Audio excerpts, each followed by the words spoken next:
بسم الله الرحمن الرحيم والطور وكتاب مستور في رق منشور والبيت المعمور والسقف المرفوع والبحر المسجور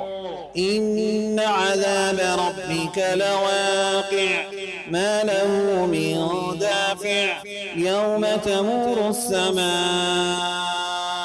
مورا وتسير الجبال سيرا فويل يومئذ للمكذبين الذين هم في خوض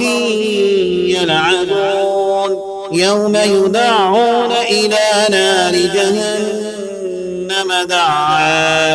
هذه النار التي كنتم بها تكذبون أفسحر هذا أم أنتم لا تبصرون اصلوها فاصبروا أو لا تصبروا سواء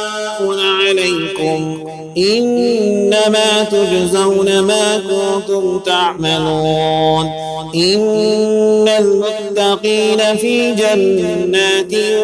ونعيم فاكهين بما آتاهم ربهم ووقاهم ربهم عذاب الجحيم كلوا واشربوا هنيئا بما كنتم تعملون متكئين على سرر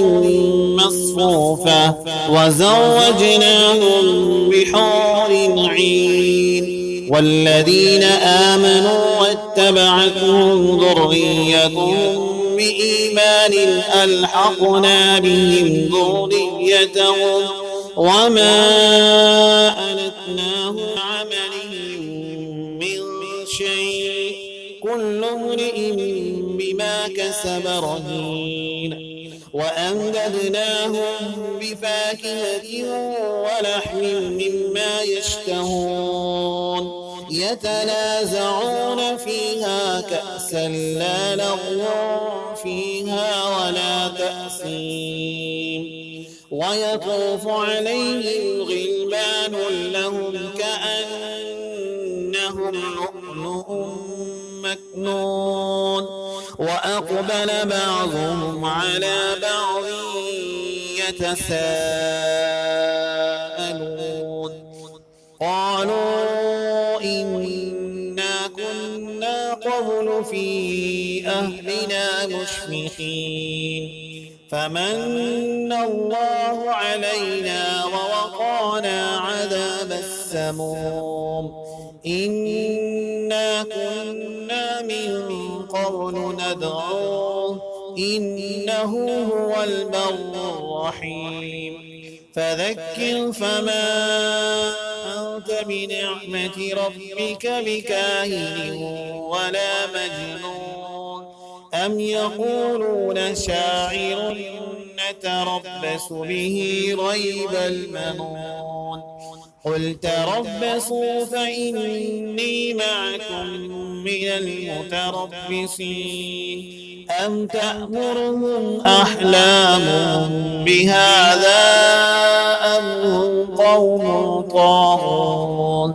أم يقولون تقوله بل لا يؤمنون فليأتوا بحديث مثله إن كانوا صادقين أم خلقوا من غير شيء أم هم الخالقون أم خلقوا السماوات والأرض بل لا يوقنون أم عندهم خزائن ربك أم هم المسيطرون أم لهم سلم يستمعون فيه فليأت مستمعهم بسلطان مبين أم له البنات ولكم البنون أم تسألهم أجرا فهم من مغرم مثقلون أم عندهم الغيب فهم يكتبون أم يريدون كيدا فالذين كفروا هم المكيدون أم لهم إله غير الله سبحان الله عما يشركون وإن يروا كسفا من السماء ساقطا يقولوا سحاب مركوم فذرهم حتى يلاقوا يومهم الذي فيه يصعقون يوم لا يغني عنهم كيدهم شيئا ولا هم ينصرون وإن للذين ظلموا عذابا دون ذلك ولكن أكثرهم لا يعلمون واصبر لحكم ربك فإنك بأعيننا وسبح بحمد ربك حين تقوم ومن الليل فسبحه وإدبار النجوم